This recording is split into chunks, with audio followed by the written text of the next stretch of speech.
Hello there, welcome back.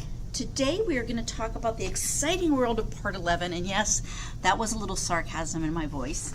Part 11 gets a very bad rap as being a little confusing, and sites aren't sure what they should do about it sometimes, sponsors aren't sure, and it can be a little murky. I will tell you Part 11 is a relatively small amount of regulation, and when you read it, it doesn't necessarily impart a lot of clarity. So there are guidance documents for this, and they're very, very helpful. I do expect at some point you will have to read Part 11, but the guidance documents are probably where you're going to go for your actual nuts and bolts kind of answers to questions you might have. So let's talk a little bit about Part 11 and hopefully clear the water a little bit. The key concepts that you must remember as a coordinator for Part 11 is that the first part is a successful NDA depends on the FDA's ability to verify quality and integrity of data. So this goes without saying, right? This is a linchpin principle that gets applied to what you do. The FDA at any point in time wants to be able to go back and recreate the data on a trial. So this is something you expect all the time, but this is going to be an important concept to remember about Part 11 because that's going to be the question you're going to want to answer. How is the FDA going to use electronic records to verify the integrity of the data from your site? And Part 11 applies to computerized systems that contain data used to support an NDA. So anytime you have a question, is this a system that would have to be Part 11 compliant? You have to think, why am I using the system? And if it is to support a new drug application, then yes, Part 11 is going to apply in a very broad sense. There are some exceptions. So let's talk about some definitions first. What is a computerized system? Now you think you would know that, right? But the FDA has a formal definition. Computerized system includes the computer hardware, software, and associated documents. They include the user manual that's used to create, modify, maintain, archive, retrieve, or transmit in digital form information related to the conduction of a clinical trial. So that is a lot of stuff. Now, not everything maybe would apply, but when we think about computerized systems, you're going to actually work with a lot of different computerized systems. Right now, as a student, you're just working in maybe Word, PDF, those kinds of things, but you're going to really come across more than one type of computerized system in your professional life. So which systems does this apply? Just said a minute ago, electronic systems, but there's a lot of different types.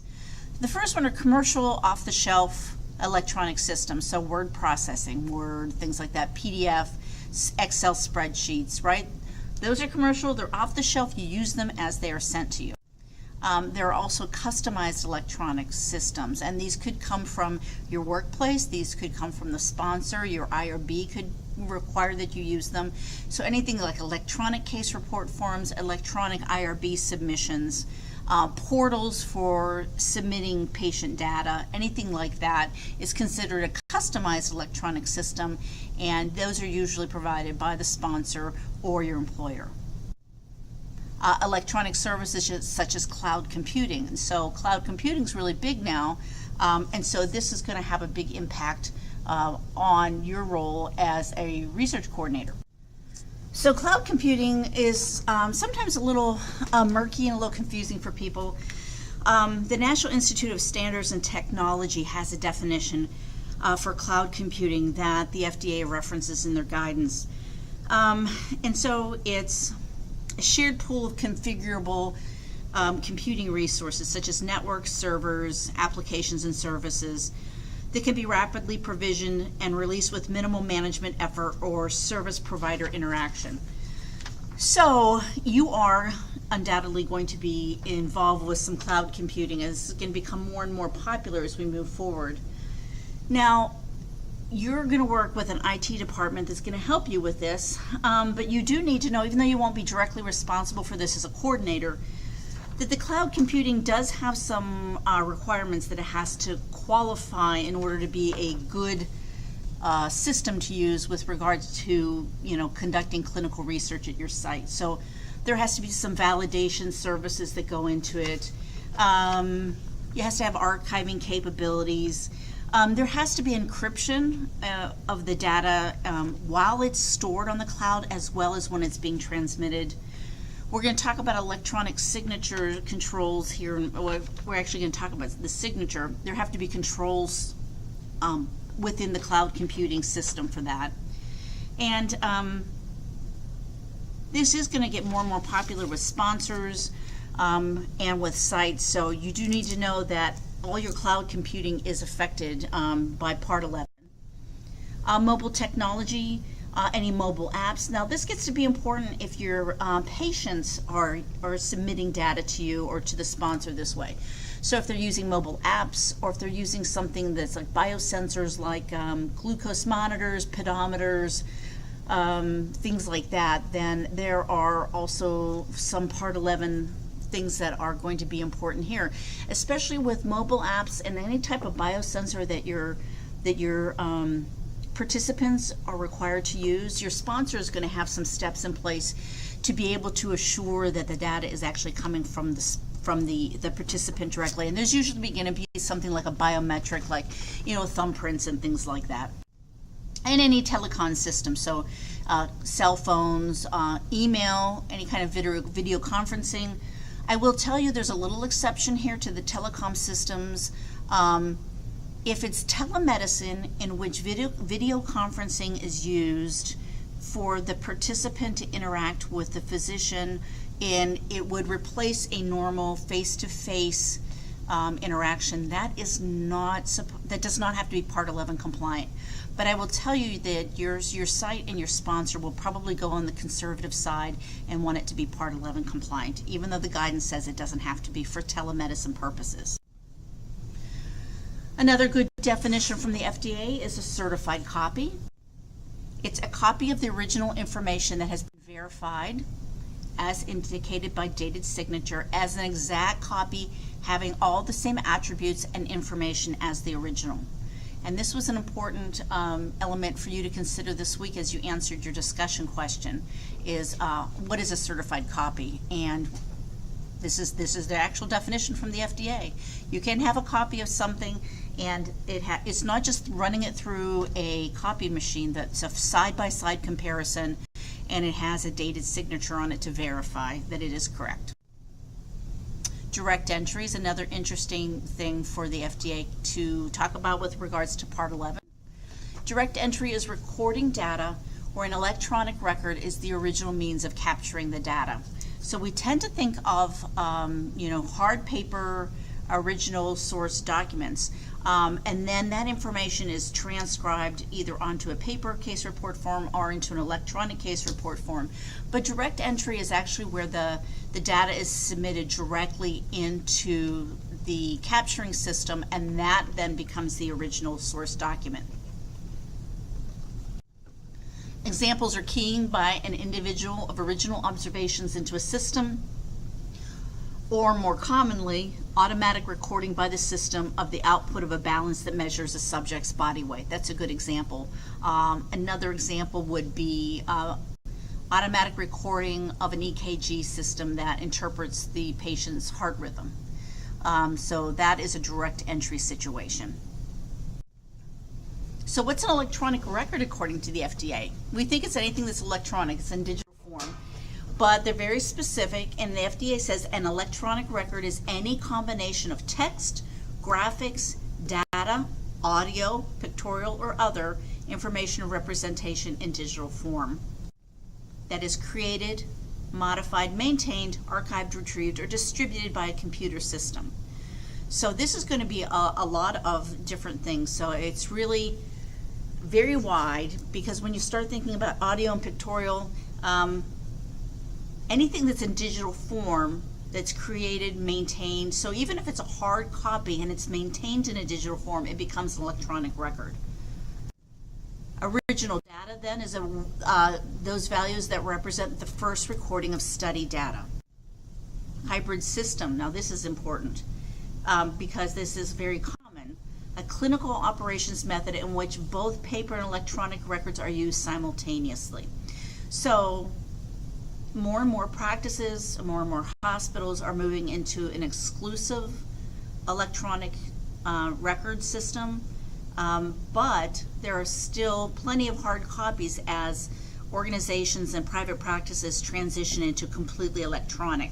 So there's going to be a long period of time where hard paper is still around. So if you work anywhere where they have pen and paper as well as electronic, then that's called a hybrid system. So it's sort of the both worlds living side by side. I honestly don't expect that hybrid systems will go away in the rest of my professional life. So the question then gets to be, does Part 11 apply? Because you're going to think it applies to everything, and by and large it does, but it doesn't apply to everything. So Part 11 is going to apply when records are maintained in electronic format in addition to paper format, and anytime records are electronic records are used to perform regulated activities. So that's really a broad net that we're casting there. Whenever electronic records are used in place of paper records. So that sort of makes sense. So if you have a 100% electronic record system, then yes, Part 11 is going to apply. Part 11 applies whenever electronic signatures are used as the equivalent of handwritten signatures. And a lot of electronic health records are set up for electronic signatures. So yes, that would apply. No, now there's going to be a couple exceptions. Now you need to know these because you want to stand on your feet and be able to explain yourself when a sponsor is just going to say everything has to be Part 11 compliant, when in fact there are a few little nooks and crannies where Part 11 does not apply. Records that are printouts of electronic records that are used to perform regulated duties do not have to be Part 11 compliant. So the electronic record, if for some reason people print out the electronic record, the printout does not have to be Part 11 compliant. And also, any document for which there is no FDA requirement that it be created or retained does not have to be Part 11 compliant. So a good example would be if your site has SOPs and they're maintained, they're created, maintained, distributed, and archived electronically, any of that, that is not something the FDA requires your site to do, and so it does not have to be Part 11 compliant. You can do whatever you want with a system in which you're creating SOPs, as my example. So if there's no requirement by regulations that you have this document, then it does not have to be Part 11 compliant. If you're only using it for business purposes, like the SOPs, then it doesn't have to be Part 11 compliant. And you're going to have a sponsor someday who's going to want you to be crazy Part 11 compliant. And you do want to be compliant with the regulations, but you don't want to make extra work for yourself. So there are these two situations in which you do not have to be Part 11 compliant. And so know those to save yourself some agony. So how do you maintain electronic data? When original observations are entered directly into computerized systems, which we call direct entry, the electronic record is the source document and must be stored according to regulations, right? However, when source data are transmitted from the investigator site to the sponsor electronically, a copy of the data should be maintained at the clinical site. You would do this if this was a paper record. So don't think because it's an electronic copy that you don't need to keep your own record of that. At your site, whether your data is in paper or electronic, you always want to be able to retain that after it's been transmitted to the sponsor. So just because it's electronic doesn't change anything. You're going to make the copies contemporaneously with the data entry. And who gets access to these computerized systems, right? This is sort of a good question. Your site is going to want to have an SOP about this so you can explain to the sponsor that you understand how to limit access to systems. So there has to be limited, right? So there has to be something in your SOP and in your standard practice about how you limit the access. Every person who uses your computerized system has to have an individual account, right? So at the college here, I log into my computer, and you could tell what I was doing on my computer, right?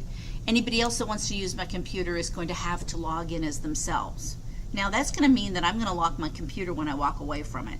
That's the simplest, most obvious, everyday activity you can do to limit the access to your computerized system.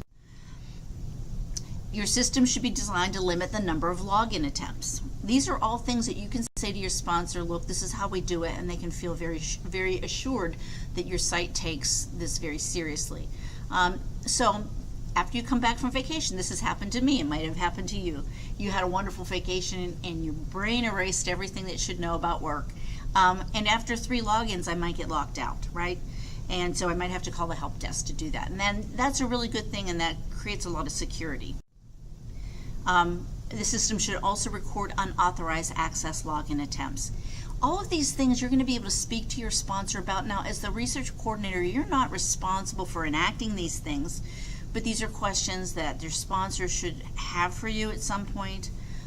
They're very common, especially during sponsor audits, and you should be able to speak to these. So there should be a record of unauthorized logins, and passwords should be changed at established intervals. And there should also be an automatic log off for idle periods. So whether that password change is monthly, quarterly, yearly, there's nothing in the regulations that says this. These are just good practices, but there should be some time in which a password should be changed, and that if you're idle for too long, you do get logged off. And there should be training at your site, right? So this is the final step for maintaining limited access to computerized system, is your site trains other site personnel. Work only under their password, which is the same as not sharing passwords to another person, right? This is just best practice, and I would expect that all of you as research coordinators would do this. So if someone said, I forgot my password, you would say, well, that's a shame, go ahead and call the help desk. Because if they log in with your password, all the work they do is assigned to you. So don't share your password. So I mentioned electronic signatures a few minutes ago. Let's talk a little bit more about them. It's a computer data compilation of any symbol, series of symbols executed, adopted, or authorized by an individual to be the legally binding equivalent of the individual's handwritten signature. It's going to be unique to that person just as much as my handwritten signature is unique to me. Electronic signatures, according to the FDA, if you read their guidance document, it has to include the printed name of the signer, the date and time of the signature, so that you could look at it and it might be just symbols, but you would know that that was Heather McCreary's electronic signature. And it has to include the date and time so that you can see what time this action was taken. Steps also have to be taken so the signatures cannot be modified. So there's the electronic signature system. Again, you're not going to be responsible for implementing this, but this might be something that is asked of you. That your electronic signature system makes it so that someone cannot go in and sort of falsify an electronic signature just by everyday activity. So for example, if I put what I thought was my electronic signature in a Word document, that would be very easy for you to go in, modify that. But your system will make it impossible, virtually impossible, for someone to falsify things by faking an electronic signature. And the signature, an electronic signature, is subject to the same control as all the other electronic records. So let's talk about audit trails. Audit trails are important because they're really important for the FDA. If they come to you, inspect your site, and it's an electronic system that you're using or submitting to the sponsor, they're going to want to know about the audit trails. An audit trail is nothing more than a process that captures the detail regarding all changes to information in an electronic record while maintaining the original record. So the audit trail shows everything that's happened. So it shows that Heather logged in at 9:11 a.m. on June 1st, 2014, and that everything that I did in that record at that time, and then it will show that I logged in the next day at a different time, and then I went into my record and I made a correction to an original documentation. All those things are in the audit trail. So it's used by the FDA when they come to do an inspection to assure that the integrity of the data, because they can reconstruct the details of the e-record through an audit trail. It shows everything that everybody did. And it can be very detailed, especially if there are a lot of different people working in an electronic record.